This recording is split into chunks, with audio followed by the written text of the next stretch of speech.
Thank you very, very much. It's a pleasure being here, and I'm really, really glad. Thank you, Boason.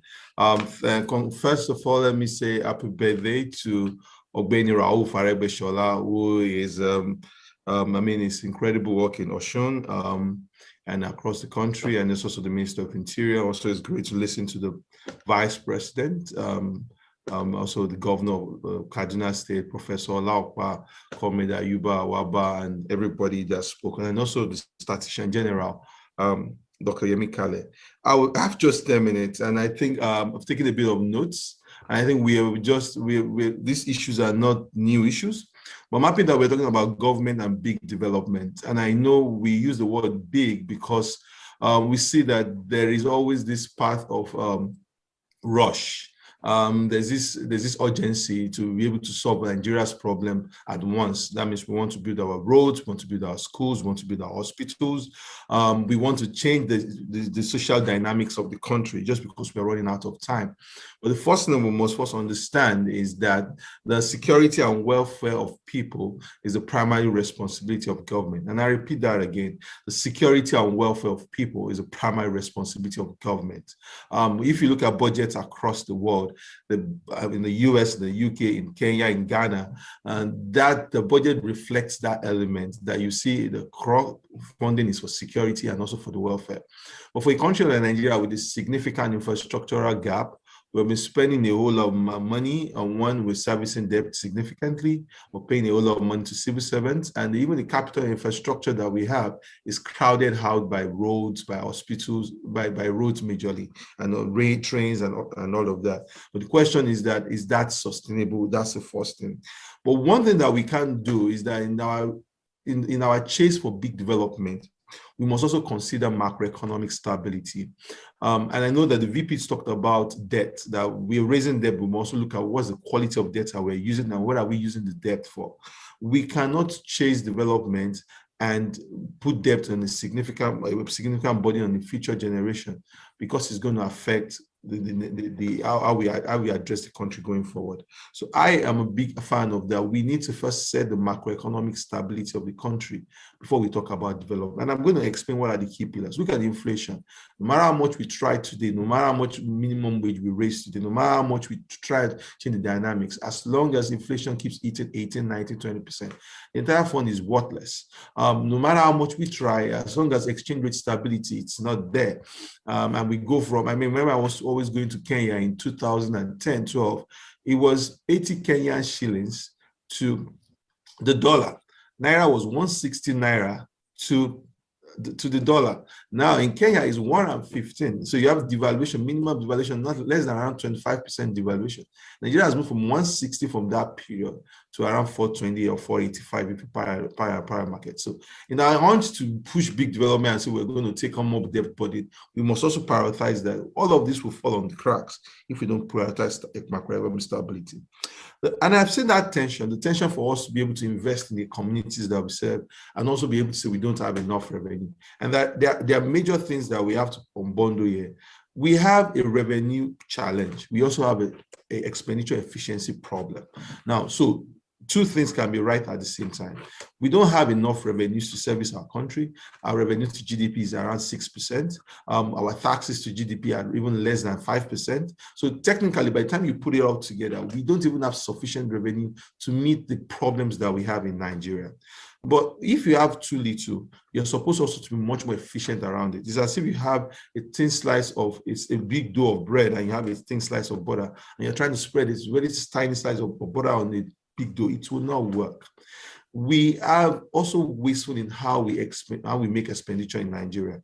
And when you look at how even the capital expenditure, we are not disciplined. It's extremely fragmented. And also the contracting level is not been sanitized enough. So, and all of this has destroyed or crumbled the social contracts in Nigeria. When people feel the pain of government policies, and we are not even seeing government officials live that kind of life. You will see that there are no riches in working for government across the world, nothing.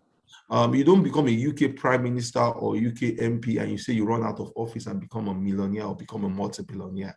You are not going to be in the US Congress and you're going to turn out to be a multi-millionaire. It's not going to happen.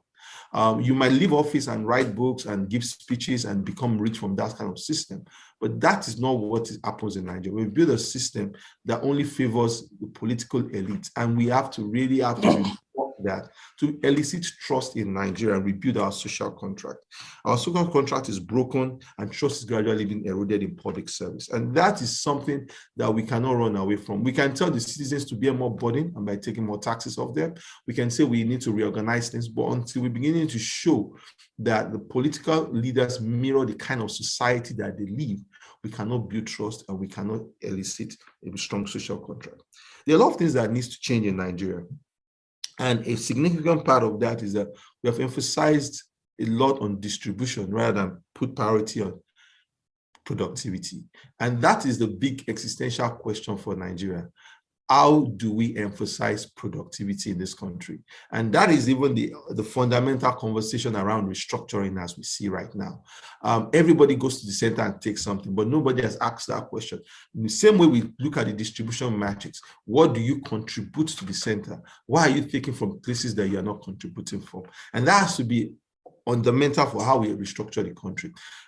We've talked about VAT. Why do we have the same VAT across the country? We've talked about even payee. Why is a payee the same across the country when we know that states across the world always make adjustments for payee to incentivize businesses? Look at the company income tax. A company income tax for a new company for a state government that facilitates a new company, Ogun. It's the same company. It's also divided by population. So you don't even get any incentive for bringing a company into your territory because the company income taxes is shared on the basis of population. There are fundamental questions that we need to answer that will have to eat hard at how do we enhance productivity in Nigeria and not just favor distribution. And until we're able to face that entirely and we're able to and invest in it, and I mean, when I say productivity, it will not happen suddenly. We will not expect states to grow in leaps and bounds suddenly. We also need to support these states to invest in them and to be able to be productive, to reindustrialize them if we have to invest in power, infrastructure to get them to get on board. And hopefully we can get visionary governors and people who can lead their states in a much more better way. I made a point recently that it's easier for a state governor to borrow a lot of money and build shining infrastructure, but we also have to start looking at state governors from the point of how much investment can you bring to your state? How are you deepening the private sector within your state?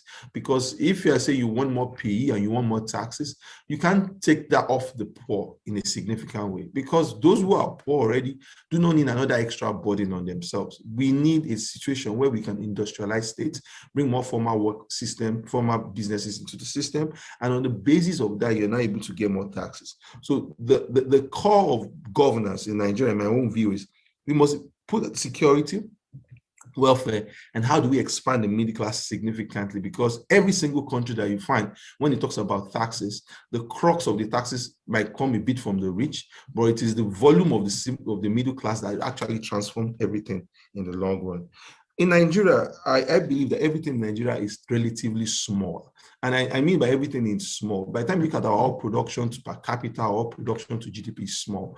By the time you look at our personnel, like Comrade Ayuba mentioned, our doctors, our workers, our teachers, relatively to the size of the population, small. Look at our police, relative to the size of population, it's not big. Revenue, even expenditure. But even if you say the federal government budget is 20 trillion naira today, in comparing that to the GDP or to the population that we have, it's still relatively small. So everything looks small, but we still need a lot of rearrangement for efficiency.